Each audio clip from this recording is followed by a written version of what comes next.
안녕하세요.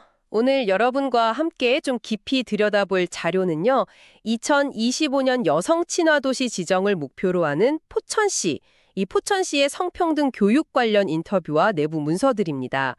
포천시가 보니까 공직사회는 물론이고 시민 또 기업까지 포함해서요. 상당히 폭넓은 교육을 추진하고 있더라고요.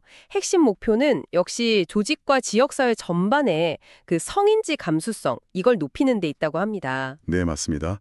특히 좀 눈여겨볼 점은 포천시 전체 공직자 1,000명이 넘는다고 하는데요. 이분들을 대상으로 하는 아주 체계적인 교육 프로그램이라는 거예요. 그냥 뭐 강의 한번 듣고 끝나는 게 아니고요. 1단계로 직급별 맞춤 집합 교육을 먼저 받고 그다음에 2단계로 성인지 진단이라고 해서 일종의 테스트 결과에 따라서 수준별 심화 교육까지 이뤄진다는 거죠. 총 28회에 걸쳐서 진행된다고 하니 규모가 상당하죠. 네, 맞아요. 그래서 오늘 이 자료들을 통해서 포천시의 성평등 교육의 구체적인 방식, 목표 이런 걸 살펴볼 거고요. 또 현장에서 나오는 그 생생한 반응들 있잖아요. 특히 일부 직원들이 이 교육, 특히 평가 방식에 대해 느끼는 어떤 불편함이나 부담감, 여기에 좀 초점을 맞춰서 깊이 있게 이야기 나눠보려고 합니다. 자, 그럼 한번 파고 들어볼까요? 우선 포천시 교육 구조, 이걸 좀 더 자세히 봐야 할 것 같아요. 말씀하신 것처럼 2단계 접근인데요. 1차 직급별 집합교육은 기본적인 소양을 기르고 공감대를 만든다는 데 중점을 둔다고 하고요. 그리고 2차 심화교육, 이게 이제 1차 교육 후에 성인지 테스트 결과에 따라 맞춤형으로 진행된다는 거죠.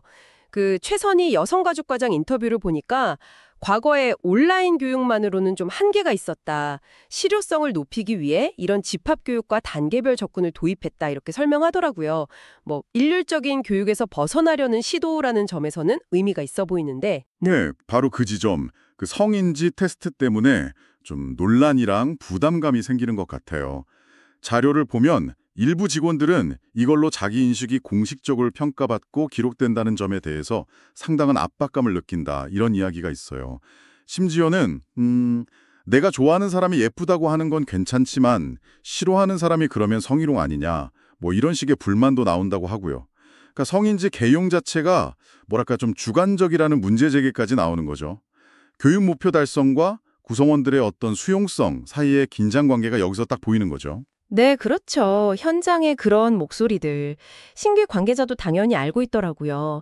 최선희 과장 인터뷰에서도 부담감은 이해한다. 하지만 성평등 교육은 법적 의무이고 또 조직 문화 개선을 위해서 꼭 필요한 과정이다. 이렇게 강조를 하고요. 1,000명이 넘는 큰 조직이다 보니까 다양한 의견은 뭐 당연하다. 이런 입장인 것 같아요. 그래서 이런 부담감에도 불구하고 교육 효과를 높이려고 그 직급별로 전원 참석을 의무화하고 심지어 교육 이수 결과를 조직 성과 관리에도 반영한다고 해요. 성과 관리까지요? 네, 그러니까 단순 권장이 아니라 상당히 무게를 싣는 거죠.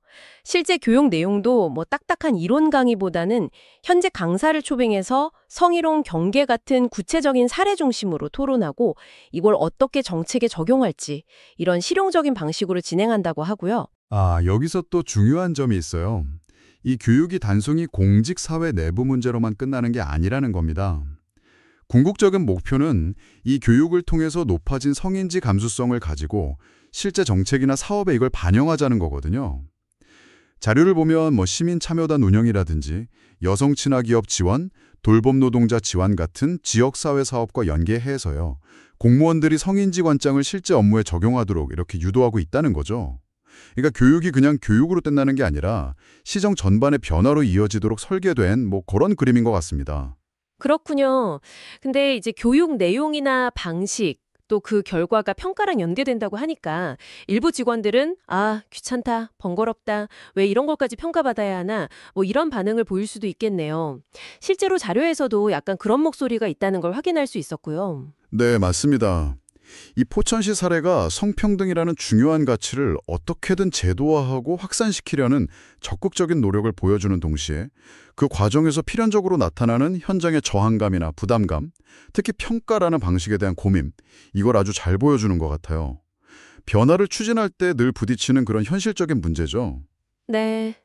자료 중에 한 중간 관리자분의 소감이 좀 인상 깊었는데요. 귀찮고 번거롭게 느낄 수도 있지만 결국 우리 모두의 삶을 바꾸는 과정 아니겠냐, 뭐 이런 취지의 이야기였어요. 변화에는 항상 좀 진통이 따르기 마련이니까요. 법적인 의무, 또 조직 목표 달성이라는 그런 당위성, 그리고 개인의 자발적인 수용, 이 사이의 균형을 앞으로 어떻게 맞춰나갈 것인가, 이게 포천시의 숙제인 것 같습니다. 자, 마지막으로 여러분께 이런 질문을 한번 던져보고 싶네요. 조직 차원에서 성인지 감수성 향상이라는 좋은 목표가 때로는 평가나 의무처럼 다가올 때가 있잖아요. 그럴 때 이게 그냥 겉으로만 따르는 척하는 게 아니라 정말 진정한 내면의 변화로 이어지게 하려면 과연 어떤 접근 방식이 더 필요할까요? 정답은 없겠지만 한번 같이 고민해 볼 만한 지점이 아닐까 싶습니다.